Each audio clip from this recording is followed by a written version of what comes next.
After we did that, I said, well, what's another thing that you could explore? And then going to Mark Weisler's vision of ubiquitous computing, one of the things that he demonstrated there was this notion of very large-scale interactive surfaces. And they had a product called the Live Board that was an electronic whiteboard.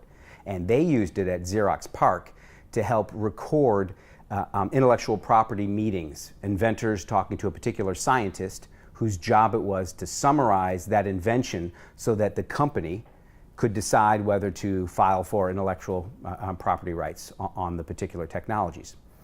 I said, well, in my everyday life, I teach.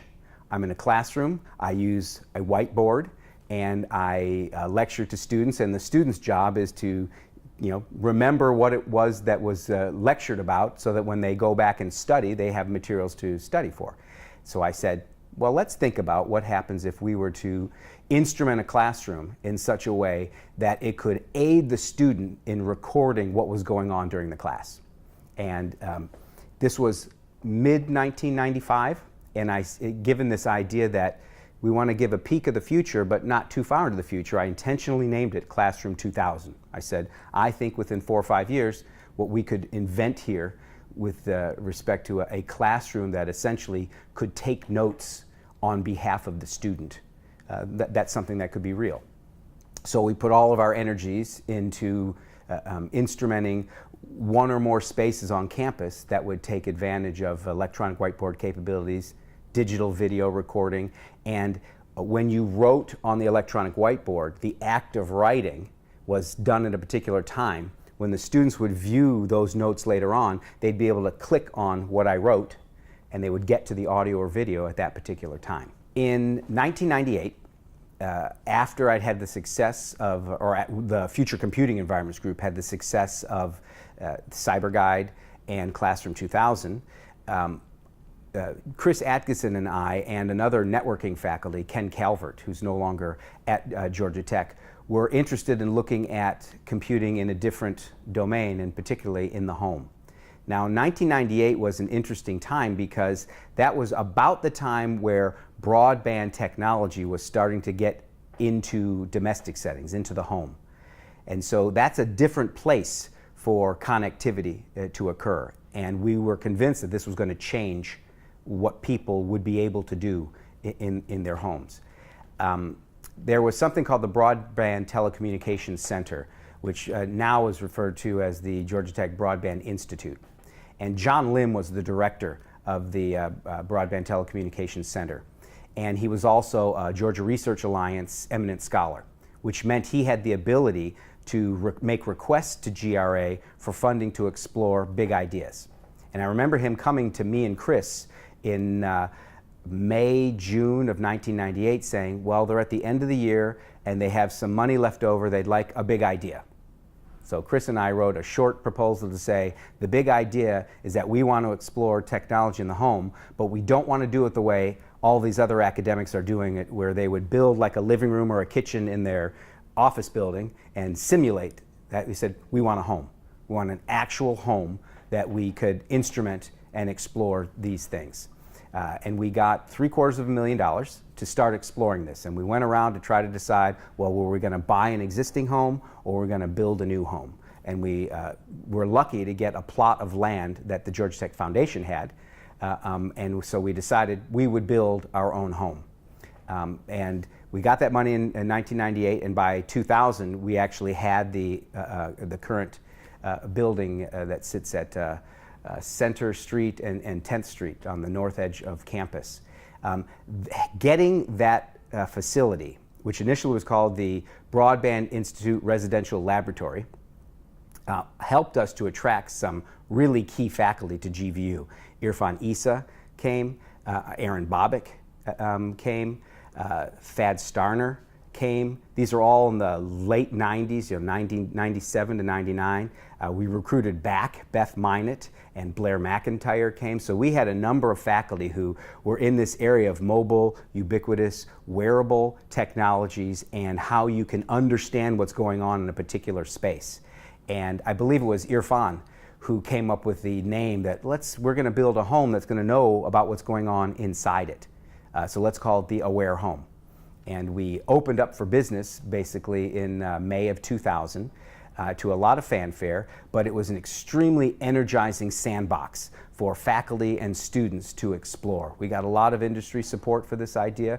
We eventually got some large grants from the National Science Foundation, and what has been spawned from the Aware Home. This was one of the first academic efforts in computing to look at the technology in a home that was intended to allow an aging population to maintain viable living conditions in a home setting. And that was driven by Beth Minot and Wendy Rogers in the School of Psychology, but supported by the GVU Center.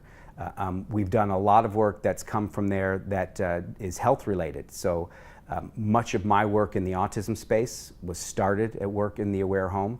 We've done a lot of novel sensing work that's been done at the Aware Home, has been commercialized. Belkin has a component of their company now called Conserve, which was inspired initially by work of Shwetak Patel and Matt Reynolds and myself here in the Aware Home, showing how you can create sensing information by tapping into the infrastructure of a built environment, a domestic built environment. So a lot of things have grown from the Aware Home, and probably the nicest thing is that you saw other universities start to build their equivalent and better than the Aware Home, but their notion of let's create a living laboratory of domestic setting, whether it's an apartment complex or another home, to explore health or other applications. So GVU's ability to allow this collection of faculty to take a really bold step in the home environment really has influenced the academic community, influenced commercial